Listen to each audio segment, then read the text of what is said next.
Hi everyone. On behalf of the Equity, Diversity and Inclusion Committee at EASE, I would like to welcome you to today's webinar, What Does It Mean to Write About Trans People's Lives? My name is Christina Kassiteridi. I'm a member of the committee chaired by Heredia, which aims to foster a more inclusive, representative and socially just scholarly publishing ecosystem. Today we are pleased to be joined by Professor Damian Riggs, who is an academic and a clinical psychologist who works on gender, family diversity, and mental health. He is professor in the College of Education, Psychology and Social Work at Flinders University. This session will encourage us to reflect on what it means to work and write in the field of trans studies with a focus on cisgender people. Let's begin today's presentation. Over to Professor Riggs. Thank you. I'd like to begin by acknowledging that I'm on the unceded lands of the Paramount people and acknowledge their sovereignty as First Nations people.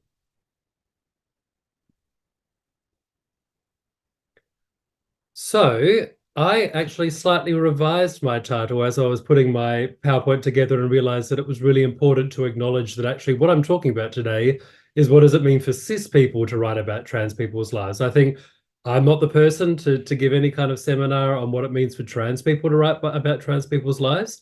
So I really wanted to center that from the beginning, that that's who I'm talking about today.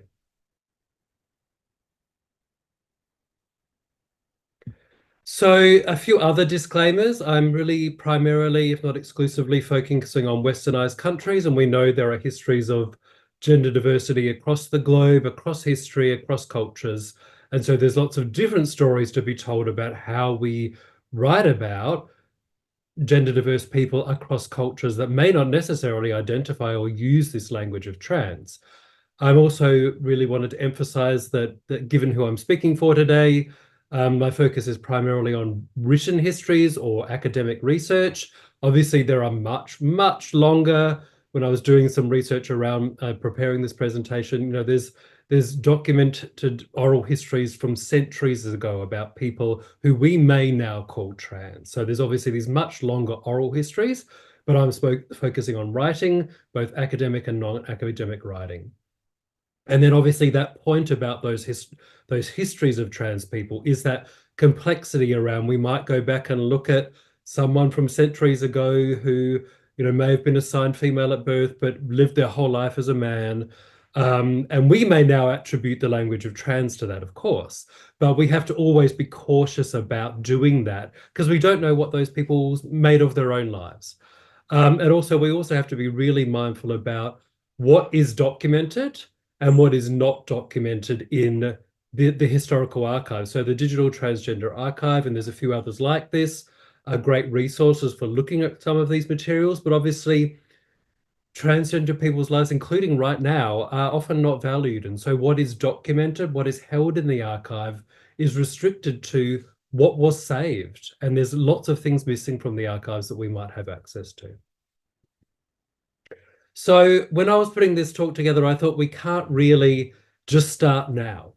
We have to start quite a long way in the past, even if we're going to go pretty quickly through this, to think about that cis people have been writing about trans people's lives for well over a century. So we have Havelock Ellis at the end of the 1800s, and then we've got Magnus Hirschfeld, who everyone will probably know very well, writing in the early 1900s, and obviously his work, most of it, which was important archival research about trans people's lives, was destroyed during Nazi Germany.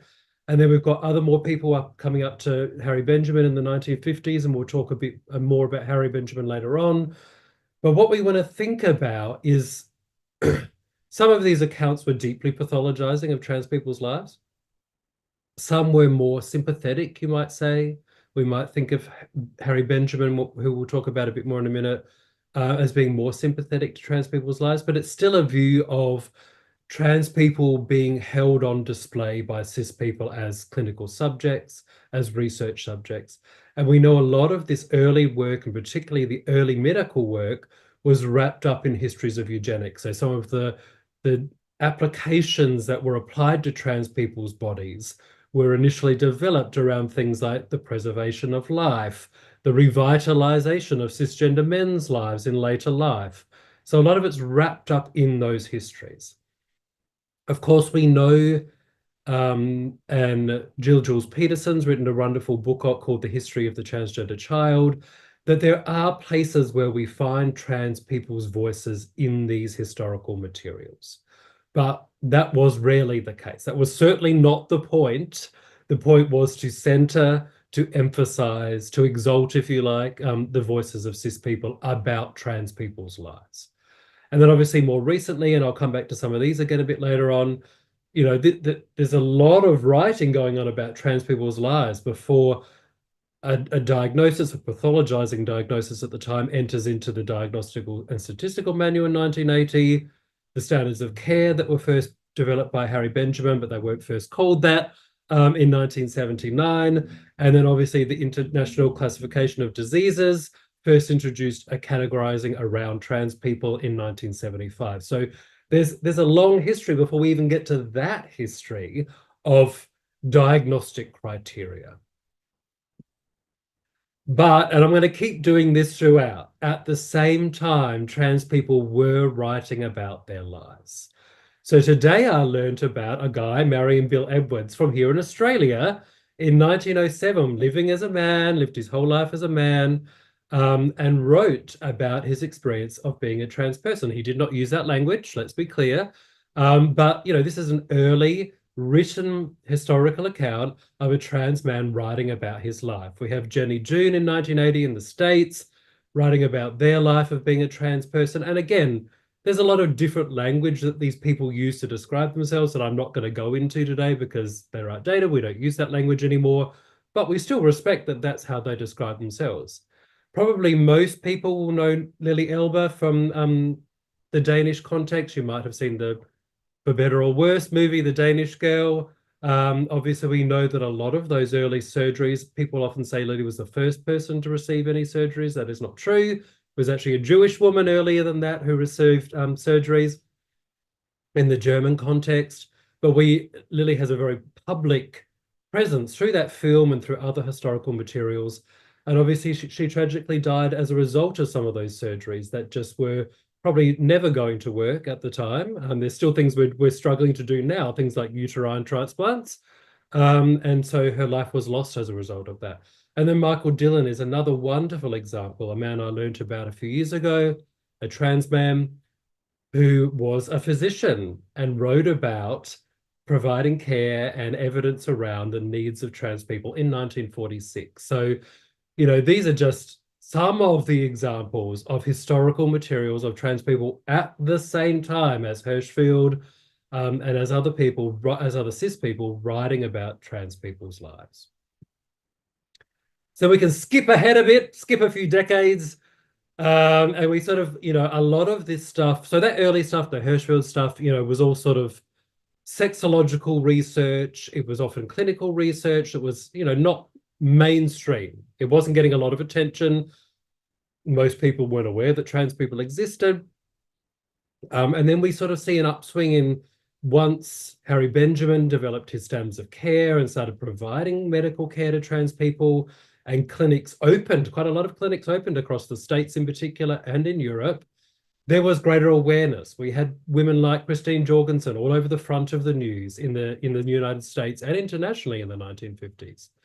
And so there was a great influx of writing about trans people by cis people from the sort of 50s and 60s onwards. So a lot of this was pathologizing. It was looking at what makes people be trans. So we saw a lot of twin studies. We saw a lot of that sort of material to try and identify a cause of being trans. And of course, the corollary of that being to fix people being trans. And that is a legacy we all live with still today. And at the same time, you know, this research fell in and out of favor. The clinics that rapidly opened, many of them closed. I guess we see the culmination of this in the late 90s, early 80s, of the inclusion of trans people and particular disordered accounts of trans people's lives in the DSM and in the ICD. But again, at the same time, trans people were writing about their lives. So we had small numbers of trans people entering into academia or already being in academia and transitioning. We saw a lot of pushback. We saw pushback against homosexuality being in the DSM. We saw pushback against trans people's lives being in the DSM. We continue to see that pushback today. And obviously we saw lots of, as I mentioned Christine Jorgensen before, but there's many other examples of trans women in particular, but also some trans men being in the very public eye in this time period and talking about their lives, often in very normative ways, very stereotypical ways about what it means to be a woman or a man. But there was, again, this increased awareness from the 60s onwards. And I just heard today that April Ashley, trans woman who was married, and there was a big scandal around it in the 70s in the UK. There's a documentary coming out about her life. So she was again a very public figure at this time. And then we shift ahead a few decades and we get to the 1990s. And this is really where I think we can reasonably mark the beginning of what we would formally call now trans studies. Often it's marked by the work of Sandy Stone, a trans woman, and her book, The Empire Strikes Back, which was a real pushback against people like Janice Raymond, who was strongly anti-trans, cisgender feminists, writing quite horrifically about trans women's lives. And so we have people like Sandy Stone just saying, no, this is what it looks like. This is the reality of trans women's lives. And of course, at the same time, we've had growing numbers of trans people entering the academy, or trans people in the academy disclosing that they're trans. And there's also been a much greater focus on reclaiming, documenting, archiving these trans histories from a trans-centric approach, which is about a non-pathologizing approach, recognizing the great diversity among trans people, and ownership by and for trans people. So there's a million names I could have put up here. I put up Susan Stryker because she's written some of the great histories of trans people's lives. I put TSQ up here, which is a journal, Trans Studies Quarterly, that was founded by Susan Stryker and Paisley Currah, that is sort of, marks. So we already had the journal that I had up. We already had Transgender Health. We already had other journals, but the publishing of TSQ by Duke University Press really signal, I think, a new age of trans-led publishing. Well, I should say trans-led academic publishing. Obviously, trans people have been writing about their lives and publishing it for, as we looked earlier, from the early 1900s, or if not beforehand. But, as with any field that comes to prominence, that gets attention, where there's funding that comes accorded with it, and obviously that's changed under the current administration in the States, for example. But, there have been a lot of funding opportunities and publishing opportunities that have grown because of the development of the field of trans studies. And that's, I think, a good thing, and we should celebrate that. But it's also meant that cis people have a lot of fields to choose from, and some people choose to move into the field of trans studies. And there's lots of reasons for that. And some of them are completely reasonable. Some of them are maybe less ideal. So one of the things I think is blatantly obvious, if trans people are 2% of the population, there's not going to be enough trans academics to do all of the research. So there's going to be some cis people like me, maybe working in the field because the work needs to be done. And we feel that we, in collaboration with trans colleagues, can do that work. There's also going to be people who may think this is a hot topic. This is something where if there is funding opportunities where I can build a career from this. So for better or worse, they may move into the field of trans studies. A lot of earlier people, maybe in late 90s, 2000s onwards, a lot of cis people moved into the field because they had a trans loved one, a partner, a child, a friend, and they thought, all I'm seeing in the literature is negative things, so I want to do something positive. And then, of course, there's the desire to challenge those historical pathologizing accounts that gets a lot of people interested in working in a field to try and provide a corrective to that. So that's all the history. We could talk about this for hours and hours. There's books and books and books on this, but I thought it was really important to start with some material. Some people watching this will know it all much better than me, but some people may not. So I think it's important for cis people to be aware of the histories that we're a part of. So when it comes, if you're someone who's thinking about moving into trans studies, you've already started, but you're figuring out your place in it. I think there are some basic principles to talk to ourselves about as cis people about what is our place in trans studies. So the first question is, what brings you to trans studies? Is it wanting to work with trans people to create a better world for everyone? Is it because you think it's a hot topic, it's going to make your career? Is it because you're a well-meaning parent of a trans person who doesn't really know any other trans people and thinks they can do good on your own rather than through connection with others? What relationship do you have to the field? So again, I've given you these really potted histories. Have you spent time learning about these histories? Have you spent time learning about your complicity? If you're a white person doing research on Black people's lives, you're complicit with histories of racism. If you're a cis person doing research on trans people's lives, you are part of those ongoing histories of cisgenderism. So have you thought about your relationship to those histories? I think this is true in any sort of marginalized topic area of study. Are you willing to be challenged, and are you willing to listen?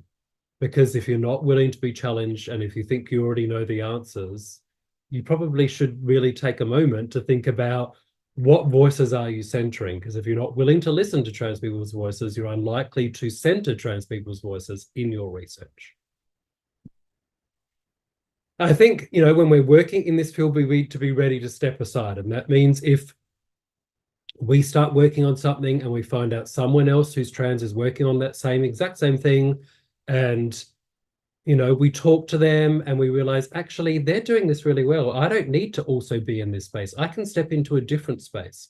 Or they might invite you to collaborate. But that's part of the conversation. But as 98% of the population, with a lot of sort of systemic power because of cisgenderism, we also have opportunities to use our privilege, to use our voice, to challenge injustices, whether that be in our workplace, whether it be in academic publishing, and I certainly do this a lot as an editor of a journal. So we're outsiders working in a field that we're not a part of necessarily, and we can use that role as outsiders to advocate for change. I think trans people have always done, continue to do amazing work advocating for social change, for legislative change, for policy change. But sometimes people don't listen, and sometimes the voices of cis people will be listened to. And if we center trans people's voices in those conversations, we can do that ethical advocacy work. And I think we also have to be really careful. And I think a lot of the work that was around in the 90s or a bit into the early 2000s, where it was people who were related to trans people started doing work in trans studies, claiming that gave them an insider position, but it doesn't. Even if I was a trans person, I can't speak for all trans people. So we can never claim to speak for trans people when we're not part of those communities. So what do trans people tell us they want? And there's a reference list at the end of this, which is all trans people telling us what they want. Is to begin, before you get ethics, before you start writing your grant application, talk to trans people. If you've got the money and got the ethics and collected the data, and then you think, oh, I'm going to write this up, maybe I should talk to some trans people. Well, if that's the best you can do that. But that's too late. You should be talking to trans people from the very beginning to find out, what do trans people want from research? How do they want their lives researched? When we are engaging with trans people as stakeholders, as community members, as liaisons, as advisors, we should be paying trans people. Trans people are chronically underemployed because of cisgenderism, increasingly shut out from academic jobs in many countries. We should be paying people who contribute to the work we are doing.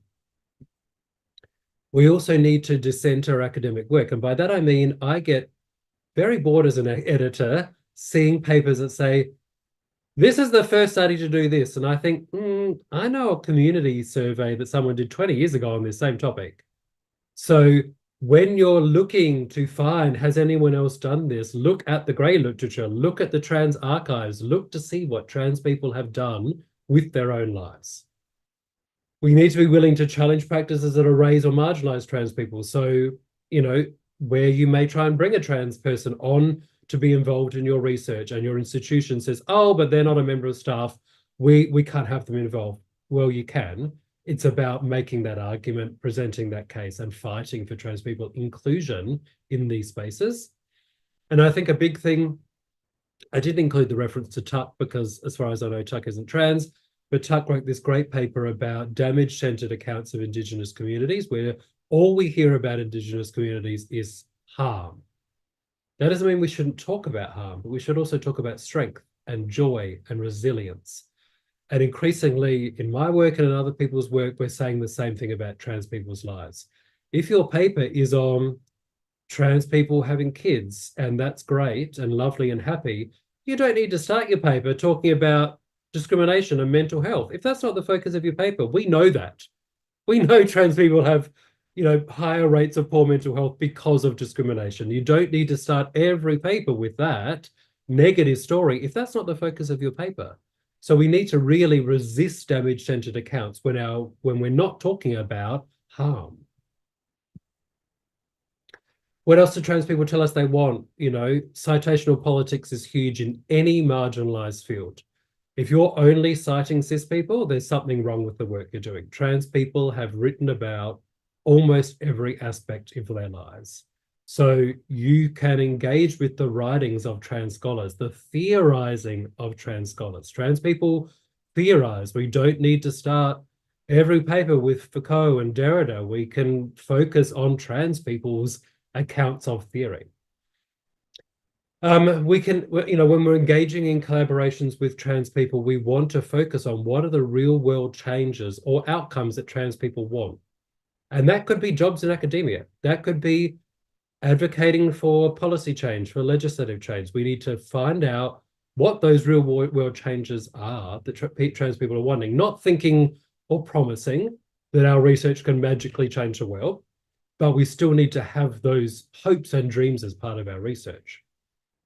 And obviously we want to, and I think I've tried to emphasize this a few times today, is that we want to really recognize the diversity of trans people's lives. I'm using trans as an umbrella term, but there's so many different groups of people that are getting disappeared in a way underneath that umbrella term. So we really want to be careful that we describe who we're talking about, rather than sort of defaulting to sort of umbrella terms that don't actually talk about who we're talking about in the paper. So, for example, I think of a paper I saw not long ago that talked about trans people. Throughout the whole introduction, the title, the abstract, the paper was on trans women. So why not talk about trans women? Because you're not talking about trans men, non-binary people, gender fluid people, genderqueer people. Talk about trans women. So say that from the get-go. So this is sort of leads into this question around language. And we did an editorial for the International Journal of Trans Health at the end of last year, where we really, as a team, spelled out, what are we looking for? We're looking for people to think about the language that they use. We're not prescribing. We didn't prescribe a list of you can use and you can't use. What we're instead looking for is, why are you using that language? Is it your language as a cis researcher, or is it the language of your participants? How did you come to the language that you're using? What story does it tell? What story does it not tell? For example, the example I just gave about trans women. If you're using terms, and sometimes we do, I did it earlier. I spoke about the Australian man in the early 1900s. I said he was assigned female at birth. He lived his life as a man. I wouldn't generally do that. I wouldn't generally talk about someone's birth assigned sex. But in that instance, I thought to tell the story to you as a viewer, it was important to frame who he was. So if I was doing that in a paper, and I don't really ever do that much of my research at all, talking about people's assigned sex, if it's necessary for your research, you might be talking about menopause. You might be talking about, gestational parenthood. So you want to talk about a collective of people that might be men, non-binary, transmasc, but you want to group them together under something that could be people with bodies who are able to gestate a pregnancy, people who could be able to, who menstruate, people who may experience endometriosis. So there's ways to describe collectives of people without necessarily referring to birth assigned sex. But if that is something that really is necessary to perhaps medical research, you make it clear why you're doing that. And you make it clear why you acknowledge the problems with that. Something that we're on the cusp of probably insisting in our journal is that people include a positionality statement that is meaningful and honest. We don't want a laundry list of genders and sexualities and races and et cetera, et cetera. We want something meaningful about, if you are a primarily or exclusively cis team of researchers, what do you bring to this project? Why? And again, I've said this before, I'm going to keep saying it, reading beyond the academic literature, making sure that your claims are grounded in a broader history of trans research, not just what cis people have published. Second to last slide, bear with me. Always consider your audience. And I think this is something people forget about. You may be writing for, policymakers, legislators. You might be a PhD student writing for your examiner. You might be writing for an employer. There's lots of reasons why academics write things. But if you're working in the field of trans studies, your primary audience should be trans people. You should be presuming that trans people will read what you've written, because they do, and that should inform how you write. The audience should be the people who are the targets of your research. So what will trans people make of the words you use and the language you use? Will it be accessible? We're living in a world of increasing open access. Will your work be accessible to trans people who don't have access to university subscriptions? If not, how will you share it? How will you get the word out about the work you've done? Because if we're just doing work that's behind a paywall that trans people can't read, how is there any give and take? How is there any feedback possible? And to me, that should be our primary agenda if we're doing research in trans studies and we're not trans, to enable trans people to engage with our work. Now, people might not want to. That's fine. But the possibility and potential should be there. So just to wrap up, cis people, have been did not create trans studies, but we've been within the space from the get-go and beforehand. And we have to think about the ways that cis people now benefit from cis people's involvement from the get-go. Even when you're doing the best things, when everyone you work with are trans and you pay everyone properly and everything's consultative, you are still part of those histories. People are allowed to call you out on that and pull you up on that and remind you of that. So sometimes we have to step aside. Sometimes, certainly there's work that I've done where maybe sometimes I have done a greater body of work, but the trans person I'm working with or the trans people I'm working with will lead some of the outputs or get a greater recognition than me, because that's how it should be. I'm there to facilitate rather than claim ownership. So that's where we might step aside. Or sometimes, as I said, if someone else is doing something the same as us or better than us, we might step out altogether and find something different to look at. And I think if anyone's watched this and feels like I've been a bit stern and a bit bossy, I think it's about this idea of being an accomplice rather than an ally. An ally should stick up for trans people. An ally should correct people when they're misgendering people. An ally should call out transphobia and cisgenderism. But an accomplice is someone different. An accomplice is someone who gets in the trenches, gets in there and really causes havoc and cops the flack of that. I know a lot of cis people are scared. In the UK, things are horrendous. In America, things are horrendous. In lots of other countries, things are horrendous for trans peoples and the cis people who support them. But we can't just step back and go, oh, well, we have to be willing to stand side by side with our trans colleagues and comrades and do the work, whether it's academia or beyond. So that's my trans-only list of things that you might want to follow up. The paper by Ben Vincent, the paper that Ruth Pearce was involved in, and Jamie Veal are great ones for ethical considerations when you're recruiting, when you're doing research. The wonderful one that I put the link to is a great sort of blog post about why trans people may just not want to be involved in your research. Susan Stryker's book is obviously the historical stuff, and then Josh Rosenberg's one is writing as a trans woman about what it means to navigate inside or outside of stuffs in the space of trans studies. Thank you. Great. Thank you so much, Professor Rix, for that powerful presentation. You have given us a lot to reflect on. I have a few questions, if that's all right with you. So, because a lot of people from our audience probably editors as well, and you also have editorial expertise. So, what responsibilities do editors have when reviewing submissions in trans studies, and how can editorial processes actively uplift trans author work? I think Walter, who was the editor before me of International Journal of Transgender Health, did an amazing job of bringing in new voices, of making sure we were publishing high quality work.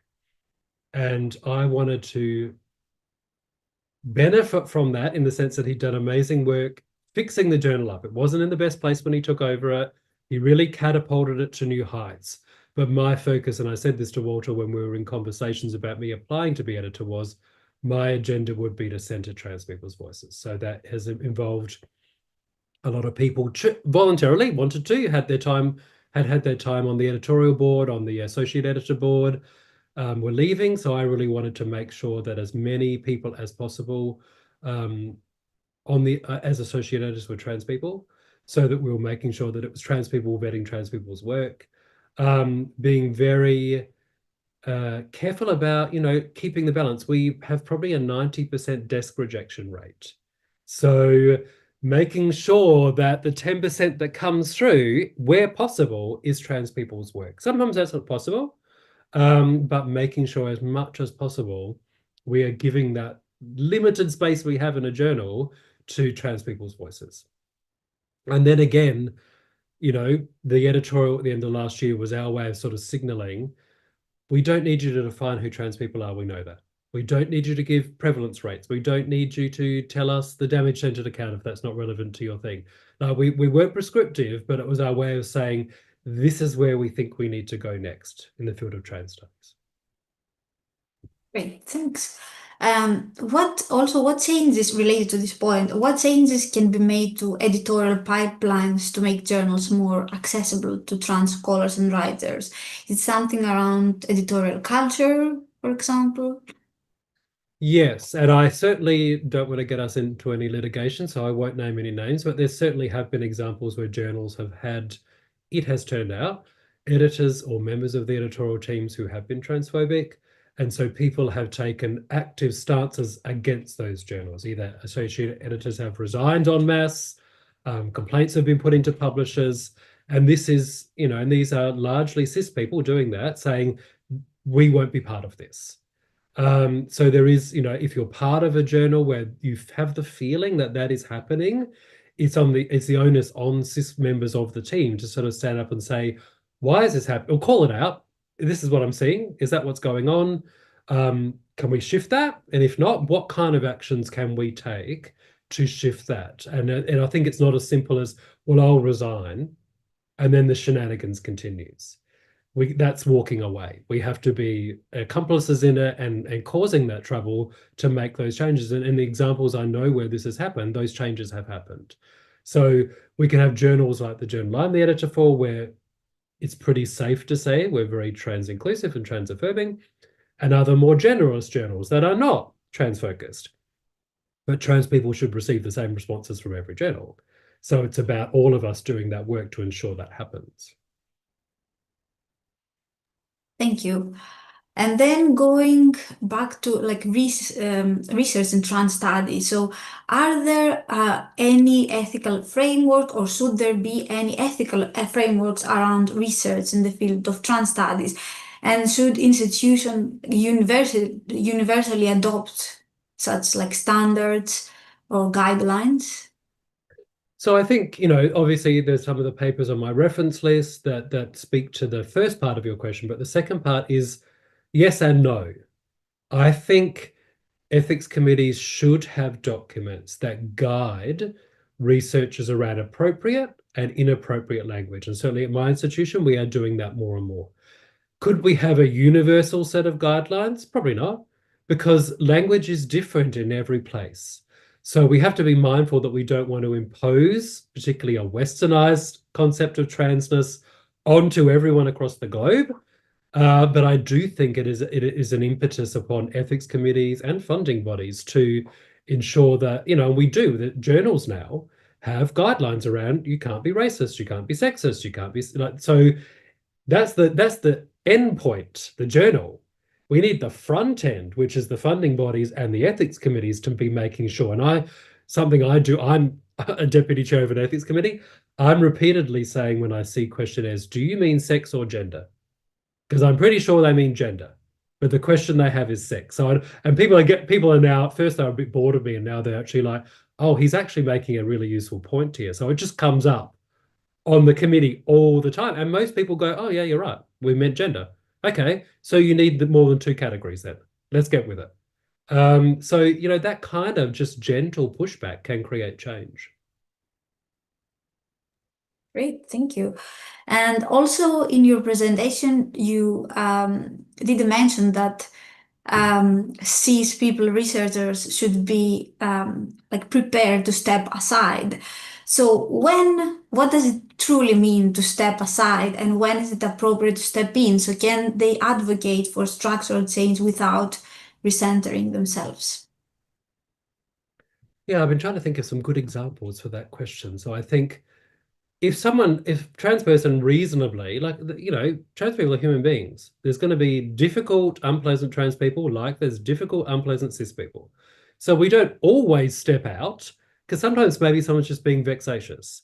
But if someone reasonably comes to us and says, what you're doing here is harmful, or what you are doing, someone else is doing and is doing better, maybe you could work with them, that's where we step out, where we know that we are redundant. It's a bit like, I used to be in the field of critical race and whiteness studies, and we always said the role of that field of studies was to make it that white people aren't doing that research anymore, like not the disappearance of whiteness, but like, why do white people need to talk at this moment in time? Because we need to be accountable. But at some point in time, in a magical world, things will shift. And I think the same thing is true in trans studies. I think we step in at times where an emotional burden is placed on trans people that we should shoulder.